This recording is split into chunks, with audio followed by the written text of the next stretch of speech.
김연아의 후반부 러츠는요, 김연아에게 있어서 상당히 힘든 점프였어요. 왜 그런지 이유를 알아보고, 그리고 그 힘든 후반부 러츠를 어떻게 극복했는지 한번 관찰해 보도록 하겠습니다. 자, 제가 예전에도 얘기했지만 김연아의 경우 오른쪽 다리 점프 러츠 플립을 총 3번 뛰죠. 전반부에 러츠 1번, 플립 1번을 뛰고 후반부에 단독 러츠를 1번 띱니다. 근데 제가 전에 그런 얘기 했을 거예요. 아마 신지와 관련 얘기할 때도. 앞에 점프에서 본인이 뛸 수 있는 점프 높이의 최대 높이를 내기 시작하면 그 다음 점프에서는 점프 높이가 낮아져요. 그래서 이 러츠가 한 0.65가 나오고, 그 다음에 이 플립에서 한 뭐 0.612 뭐 이렇게 나오고, 그 다음에 후반부 러츠 가면 이제 0.6초가 나오는 거예요. 자, 그런데 이게 0.65초짜리 러츠인데 이 0.65초짜리 러츠를 띄었을 적에 어떻게 됩니까? 네, 딱 스윗스팟이거든요. 0.65초나 나왔는데 스윗스팟이에요. 0.65초면 알렉산드라 트로소바가 쿼드러츠를 띄어요. 그거 왜 그렇습니까? 김연아의 점프가 정직한 점프, 다르게 표현하면 고지식한 점프이거든요. 자, 토픽을 할 때 잘 보면, 네, 토픽이 됐어요. 거의 11시 30분 정도로 내려와요. 톱 끝이. 그러고 나서 살짝 돌아가고 떨어지죠. 이게 무슨 의미입니까? 이렇게 뛰는데 톱 끝이 요렇게 내려와서는 요 정도로만 돌리거든요. 즉 회전각을 적게 먹는다는 거예요. 회전각을 거의 안 돌리거나 아주 조금 먹고, 회전각을 적게 먹는 만큼 그만큼 회전 가속도 주기가 힘들어지죠. 그럼 회전 속도에서도 손해를 보겠죠. 그 다음에 착지할 때 어떻습니까? 착지할 때 톱 끝이 완전히 내려왔죠. 톱 끝이. 네, 전형적인 토착지죠. 그리고 날비틀기도 안 했죠. 상체가 바라보는 방향과 톱 끝이 바라보는 방향이 별 차이가 없거든요.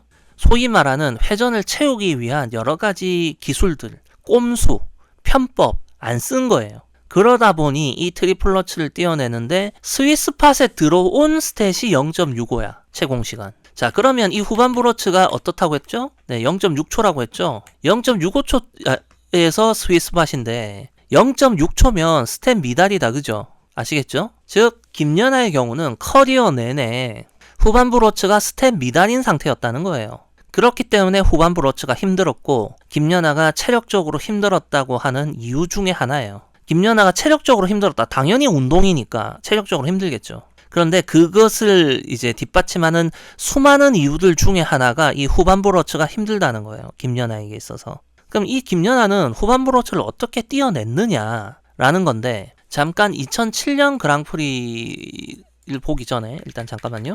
일단 토픽 동작을 좀 봅시다. 자, 김연아의 경우 전반부의 이 플립의 경우에는 힘이 아직 남아있는 상태이기 때문에 어떻게 되느냐. 자, 보세요.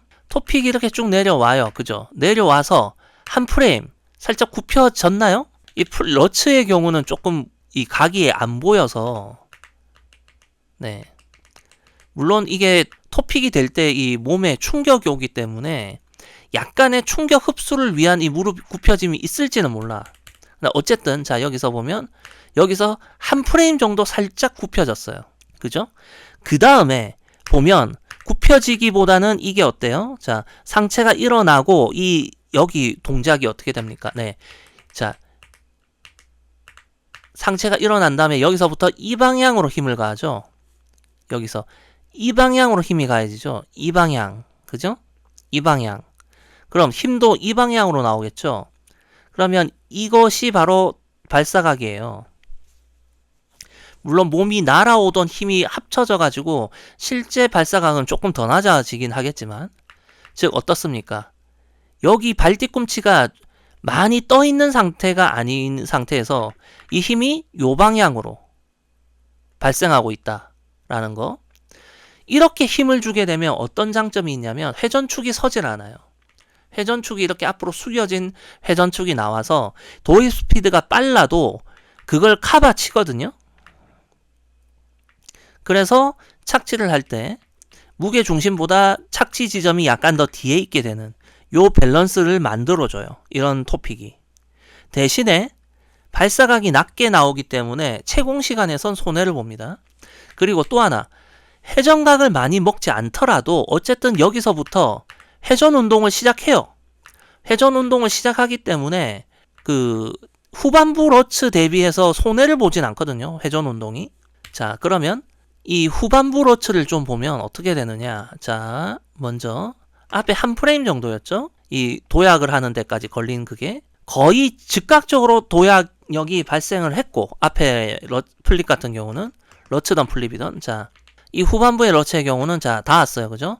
하나, 둘, 셋, 넷. 힘을 안 가하고 있어요. 그 다음에 이제 힘이 가해지죠. 무릎이 펴지면서. 즉, 3프레임 정도 차이가 나죠. 도약력을 발생시키는 데까지 걸린 시간이 3프레임. 60분의 3. 0.05초 정도 차이가 나죠. 도약력을 발생시킬 때 딜레이가 있다라는 거예요. 그리고 그러면서 어떻게 됩니까? 상체가 일어선 상태에서 이 힘을 가하는 방향이 이 방향보단 약간 이 빙판을 아래로 내려 누르듯이 하면서 뜨거든요. 그러면 자연스럽게 발사각이 약간 높아요. 발사각이 미세하게 올라갑니다. 그러면 같은 힘으로 뛰어도 채공 시간은 좀 더 나와요. 대신에 또 하나 뭐가 있냐면 여기서 이 딜레이 걸리는 동안에 회전 운동이 늦거든요. 그래서 회전 속도에서는 약간 손해를 봅니다. 자, 이해되셨죠? 그리고 또 이제 차이가 나는 거. 앞에 러츠는 전형적인 토착지였고 후반부 착지 러츠는 앞날로 떨어지고 있죠. 그러나 완전히 신지아나 시마다마오가 하는 것처럼 완전한 날착지라기보다는 토착지와 날착지 한 중간 정도죠. 그죠? 어중간한 착지가 되고 있어요. 자, 그러면 이 김연아가 이 밴쿠버 올림픽에서 이렇게 착지하기 이전에는 그럼 어땠느냐? 자, 비슷하게 클린을 했지만 후반부 러츠가 깔끔한 착지가 아니었던 2007년 러시아 그랑프리를 한번 보도록 할게요. 자, 여기서 어떻습니까? 자, 여기서 닿았고 하나, 둘, 셋. 그러고 밀죠. 즉 앞에 러츠 플립과 후반부 러츠의 한 중간 정도예요. 이거는. 그죠? 힘을, 그러니까 간단하게 말해서 여기서 이 도약력이 즉각 발생하지 않고 무릎이 굽혀졌다가 그 다음에 탁 이렇게 힘을 주는 거는 소위 말하는 힘을 모으는 시간을 좀 더 줬다라는 식으로 표현할 수 있어요. 어렵죠, 내용이 좀. 예. 그런데 그것보다는 이때 힘을 모으는 시간, 그 타이밍이 조금 짧다라는 거. 그래서 이쪽은 회전축이 그리 안 서거든요. 여기에 비해서. 그러나 어쨌든 여기도 어떻습니까? 착지할 때 네, 역시나 날착지하죠. 밴쿠버 올림픽 때보다도 오히려 더한 날착지를 해요. 그죠? 즉 뭡니까? 김연아는 후반부 러츠에 본인 스스로 알아요. 점프에 힘이 부족하다는 거. 그러니까 앞에는 토착지 하다가도 후반부 러츠에는 날착지에 가깝게 한다는 거예요. 아시겠죠? 자, 그럼 이걸 통해서 할 수 있는 이야기. 점프에서 착지의 기본은 토착지가 맞습니다. 그러나 날착지를 절대 해서는 안 되는 것이냐? 개소리예요. 딱 까놓고 얘기할게요.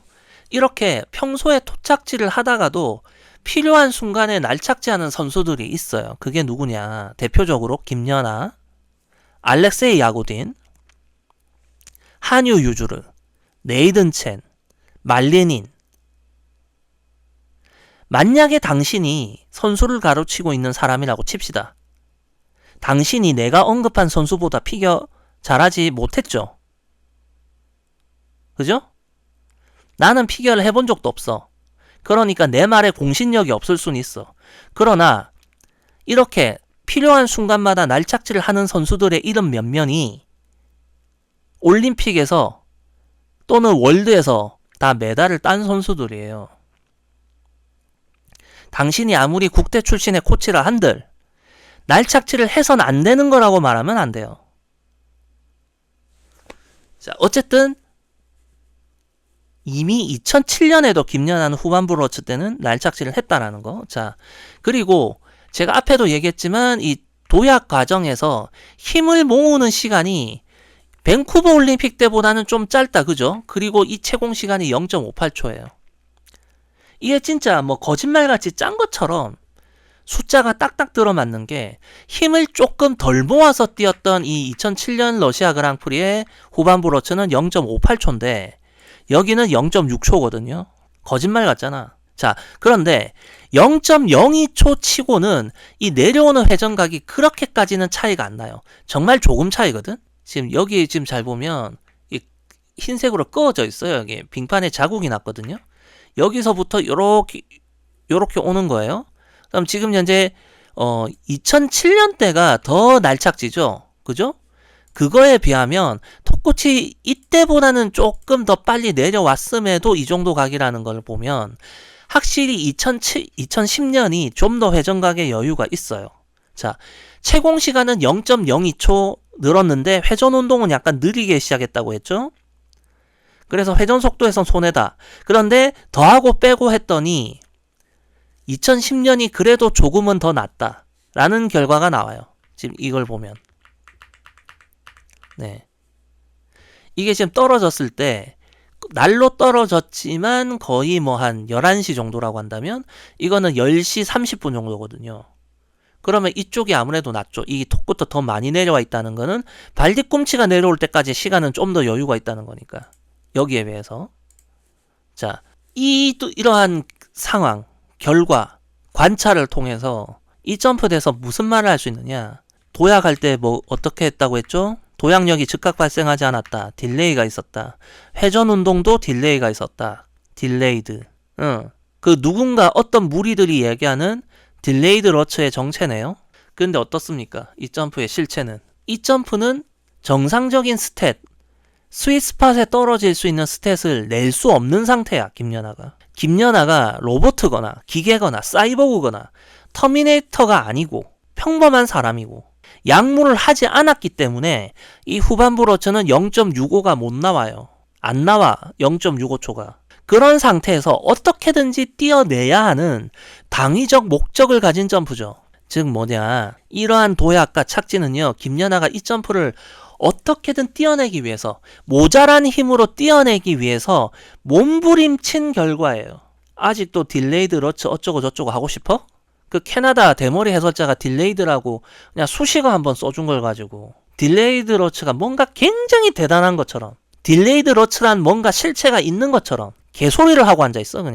그냥 몸부림친 결과입니다. 이 점프를 뛰어내기 위한.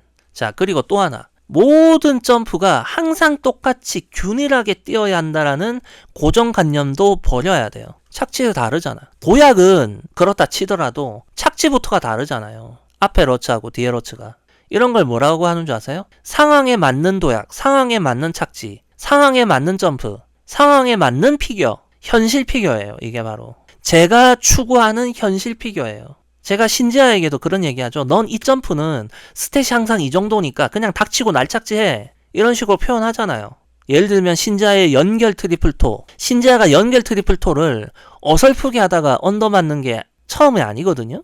신지아의 연결 트리플토는 날 비틀고 날착지를 빡빡하게 해야지 스윗스팟에 겨우 들어올까 말까야. 항상 스탯이 짜치거든요. 그러니까 이게 바로 뭐다? 상황에 맞는 피겨야. 현실 피겨. 자, 그리고 또 한 가지. 여기서 더 하고 싶은 말이 있는데 좀 어려워요, 오늘 하는 내용이. 이 후반부 러츠가 김연아가 약하다고 해서 김연아가 러츠가 약한 게 아니잖아요. 이 러츠를 뛰는 이 상황이 어려운 거야, 김연아에게 있어서. 앞에 점프를 뛰고 와가지고 점프 뛰고 스핀 뛰고 스파이럴 하고 코레오를 하든 지랄병을 하든 이 후반부 러츠를 뛰는 여기까지 온 상황, 이 상황에서 러츠를 뛰는 것이 힘든 거지 그냥 러츠가 힘든 게 아니란 말이에요. 자, 그러면 김연아가 이 후반부 러츠를 어떻게 뛰어야 할까 고민을 했다면 어떻게 해야 될까요? 이렇게 뛰어볼까, 저렇게 뛰어볼까, 도약을 요렇게 해볼까, 착지를 저렇게 해볼까. 그 연습을 하려면 이 과정을 똑같이 밟아와야 됩니다. 앞에 점프, 스핀, 스파이럴 이런 거 똑같이 해와서 이 후반부 러츠를 뛸 때의 상황, 육체적으로, 정신적으로의 어떤 피로도를 그대로 구현된 상태에서 이 후반부 러츠를 뛰어야 제대로 된 연습이 돼요. 아시겠어요? 이거를 그냥 러츠가 안 좋다라고 해석을 해버리면 그냥 러츠만 주구장창 뛰겠죠? 그럼 연습 땐 되겠죠? 이거 실전 가면 후반부 러츠 또 자빠지겠죠? 그게 뭐예요? 일단 원인 분석이 잘못된 거죠. 김연아의 이 후반부 러츠가 안 좋은 건 이 후반부 러츠까지 오면서 어쩔 수 없이 있었던 체력 소모, 정신적인 피로도가 있는 상태에서 뛰기에 힘들었던 거죠. 그래서 이 과정을 다 밟고 와야지 이 점프 한 번이 연습이 되는 거야. 그래서 제가 여기서 할 말, 연습을 실전처럼 하라는 겁니다. 프리를 한번 탈 때 선수들 보면 대충 한 운동 만 운동 했다가 점프 슬쩍 뛰는 운동 만 운동 했다가 스파이럴 대충 도는 운동 만 운동 했다가 가잖아. 정말 꼴보기 싫어요 그런 거. 풀로 소화하는 걸 많이 해봐야 돼요. 4분간 이거를 실전을 방불케 하듯이 실전하듯이 쭉 하는 걸 연습을 해야 돼. 그걸 몸에 길들여야 돼. 몸에 배이게 해야 됩니다. 그래야지 본인이 평소에 안 좋았던 게 여기에 있다. 이 과정을 그대로 밟아야 이게 연습이 되지. 자, 그리고 평소에 요것만 안 되고 나머지는 잘 됐다고 쳐. 그러면 여기 이걸 연습하기 위해서 이것만 반복해? 아니잖아. 이게 잘 됐을 때의 이 뒷부분을 또 안 해봤을 거 아니야. 평소에 이게 안 됐다면 항상 이게 안 됐을 때에 이걸 했을 거고 여기서 계속 반복해가지고 이걸 잘 되게 하면은 그대로 또 여기까지 가야지. 이게 잘 됐을 때와 잘 되지 않았을 때 이 뒷 연기 구성을 하는 게 또 다를 거란 말이에요. 여기서 늘 자빠졌어. 그럼 여기서부터는 다시 일어나서 이 과정을 다시 준비하면서 연기를 했겠죠. 그런데 이게 성공했다면 성공하고 나서의 이 과정으로 넘어가는 것이 연습이 안 돼 있을 거란 거지. 그래서 연습을 실전처럼 4분을 풀로 실전하듯이 하란 얘기야. 더 이상 김연아의 후반부 러츠를 딜레이드 러츠라는 이상한 말로써 뭔가 굉장히 특수한 스킬인 것 양 얘기하지 말았으면 좋겠어요. 그냥 병신 같아요. 여러분들이 이 후반부 러츠를 보면요. 여러분들이 느껴야 되는 거예요. 여러분들이 정말 김연아의 팬이라면 김연아가 정말 후반부가 힘들었구나 라고 심적으로 공감을 해주는 게 필요하지. 우와 딜레이드 러츠 아이고 씨발 나가 죽어라 그냥. 김연아에겐 굉장히 힘들었던 거예요 이게. 커리어 내내 힘들게 했던 점프예요 이 후반부 러츠가. 그렇기 때문에 이 점프를 뛸 때 있는 그 미묘한 도약의 변화, 착지의 변화가 김연아의 어떤 고뇌의 흔적이라고 이해를 해야 된다는 겁니다. 나름의. 일단 오늘 얘기는 여기까지 할게요.